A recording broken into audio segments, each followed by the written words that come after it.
is the time when David knew na ang household ni Obed-Edom, i-bless sa Ginoo tungod kay naa to ang the Ark of God, or Ark of the Covenant. And then David, sa pagkahibong niya na he went up there. Hinadto siya o iyahang didala ang Ark of God from the household of Obed-Edom to the city of David. And when David is doing that, together with the men na nag-carry sa Ark of God, David was so happy. Grabe kayo kamalipayan si David. Church, I want to remind you that the Ark of God during that time is where the presence of the Lord is. Now, ito ang presensya sa Diyos sa atong mga panahon. And in verse 14, 2 Samuel chapter 6, verse 14, wearing a linen ephod, David was dancing before the Lord with all his might. David was dancing before the Lord with all his might. Grabe kayo ang pagsayaw ni David. Grabe kayo ang pag-praise ni David. After niya nag-burnt offering siya, after niya nag-ibuhat ang pinaka-labas para sa Ginoo, nisayaw siya sa tibuok niya ng puso. And while I am reading this verse, nakaiwan ko nga, this is just an ordinary kind or gesture. Ordinary kind of worship na ako pinabuhat, pagsayaw. But sa nagbasa ko sa verse 20, when David returned home to bless his household, Michal, the daughter of Saul, came out to meet him and said, "How the king of Israel has distinguished himself today, going around half naked in full view of the slave." Nakabasa naman ako ni si Michal, the daughter of Saul, nga nang react man siya sa the way na nag-worship si David. Nga, noong sa katawang ni si David, nga king manuntanin, nga naman siya, while she was looking at the window, kita siya ni David. Lingon siya nga, noong sa may nga king, nga grabe vulgar mo kayo ang pagsayaw niya niya sa Ginoo at upangan sa daghan kayo ng mga katawan. Lingon si Michal, unsa man yung klase nga king? Di ba? Nari ko nag-wonder ko, unsa nga klase nga pagsimba ang gihatag, ang ipakita ni David ato nga time nga naka-react o kinun ato si Michal pagpakita niya ni David. Sa grabe nga kalipay ni David that the Ark of God will be the place in the city of David, that he was chosen to rule over the Israelite people. Grabe ang kalipay ni David. And ito sa dihang isulti si Michal anak ato ni David, na tuong kung mga mother si David, tuong kung mga uwag siya, mag-story siya, pero kabaw ka ba ang solo sa iyo ni David? When David, in verse 20, when David returned home to bless, in verse 21, David said to Michal, "It was before the Lord who chose me rather than your father or anyone from his house, when he appointed me ruler over the Lord's people Israel. I will celebrate before the Lord." Church, wala na tayo parehas sa rason ni David that he was chosen to rule over the Israelite people. But church, do not underestimate the life, the strength that you have right now. That is a great reason for us to be joyful in the presence of the Lord. Amen. And church, do not be bothered if people will see you dancing all your might. Do not be bothered kung makita ka sa mga tao na singit na pagkasimpa. Do not be bothered kung church, as an encouragement this morning, we will try to dance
point sa atong tibuok na semana,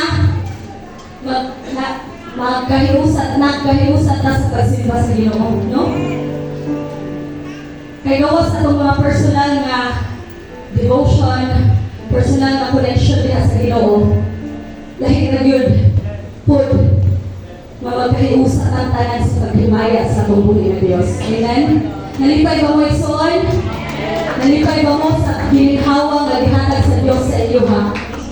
Church, sa life nga gihatag sa Ginoo sa iyo, ha? Sa ato, dili kawang.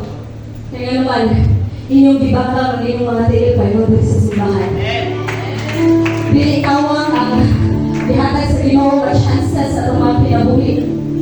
Because you know that this church is not a place for perfect people, but this is a church for sick people, the people that needs change spiritually, the people that needs healing physically, the people that needs God sa ilang mga kinabuhi. Some would say, di ko kailang mga nagsimbahan na yung kapag nabago.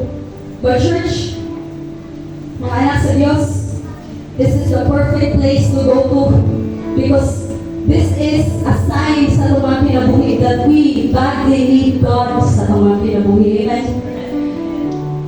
Sa dihang nagmata mo and you choose to praise God, you are in the right track.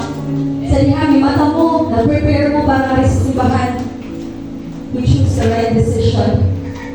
Kung sayaw, bukniyan yung mga kamot isun, yung mga tingog, yung mga kasing-kasing, yung buko diha sa Ginoo. It doesn't matter if you are not used to raise your hand, but please let your heart worship the Lord in spirit and in truth. Mo na yung mag-matter sa tanan. Ang imong kasing-kasing na dinuod diha sa ubangan sa Diyos, imong kasing-kasing na imong ibukbo diha ito naman sa Ginoo. Amen? Church, the name of the Lord Jesus is beautiful. Amen? He chose you. He chose us. Pinilitan niya. That's what makes Jesus Christ beautiful. In the book of Isaiah chapter 53 verse 4,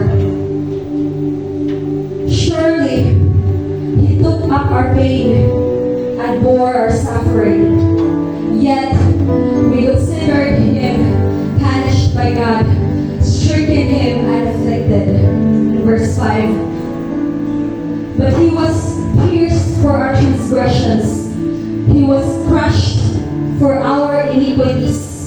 The punishment that brought us peace was upon Him, and by His wounds we are healed. Church, dili ba mo malipayon sa pagkatuuran that by the wounds of Jesus we are healed? Amen? Grabe ang libuhat sa Ginoo, Ginoo sa Kristo sa atong mga kinabuhi. Nga kaybawa mo nga ang pagdayeg, ang pagsimba, usa ni sa butang nga mabatos na to batos sa Ginoo. Bugalayan siya kasi bahon. Amen? He is the God yesterday, today, and forever. He will never change. Amen? He is the God who gives us salvation. He is the God who gives us hope. He is the God that sacrifices His own life for us to be saved. Musa Church, I want to encourage everyone this morning. We will praise God with all our might. Amen? With all our strength, with all we are, we will give God a good praise. His name is beautiful. He has done so many things for us. Hallelujah. Hallelujah, God. Hallelujah. Let the Holy Spirit move in this place. Hallelujah.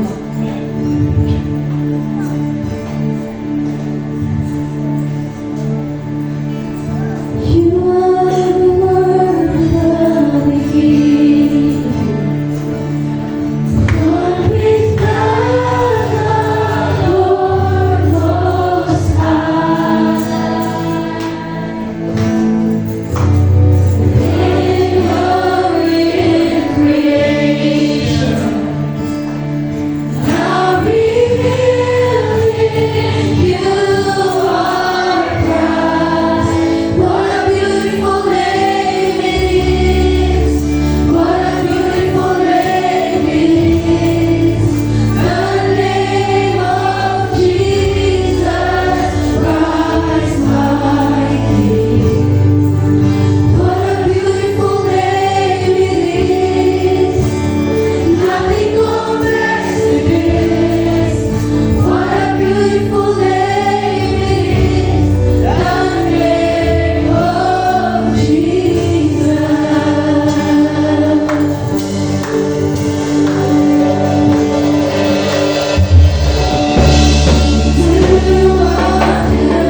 give you all the praises, O Jesus. Forgive us, O God, for all our trespasses. Forgive us, O Lord, sa mga panahon na nagkulang rin natin mo, Ginoo. Sa iyo ang Ginoo, sa mga panahon na daghan kayo ginabuhat, Ginoo. Mga butang mga kulang mo din natin mo, God. Lord, I want to say thank you, Lord. Thank you, Lord, for being good. Sukat pa sa sinugdan ng hambog na Lord sa mga kinabuhi. Even the death of the cross, Ginoo. Grabe ang mong ibuhat din sa mga kinabuhi, Lord God. I want to say thank you, Jesus. Thank you for your life. Thank you for everything, Lord, that you have done. Thank you, Ginoo, sa kinabuhi. Thank you sa chance na iyong ihatag sa mga kinabuhi. Salamat, Lord God, na nagawan ka ni Kasbahana. Nagawan ka sa iyong mga kananghan sa diharesin kami. Oh, Jesus, I pray, Lord, that you will continue to show miracle, Ginoo, sa patalusan na mo, Ginoo. Makita ka, Lord God, ang milagro sa mga butang, ang ipangayo sa mga butang, ang diyapo, Ginoo. Sa mga butang, Lord God, ang titimuha, Ginoo. Lord, kung imo kaputuon, Lord God, we pray na ikaw maminaw sa mga pag-ampo, Ginoo. We pray, Lord God, for healing. We pray for peace in this nation. We pray, Lord God, for peace, unity, Lord God, and strength ngayong ihatag sa mga talusan na mo, Ginoo. We pray ng iyong mga kanahan, galunay nga andam, galunay nga ligon, galunay nga Ginoo, mga tinumpong, kung sa iyong buhat nga sa Kalbaryo, Ginoo.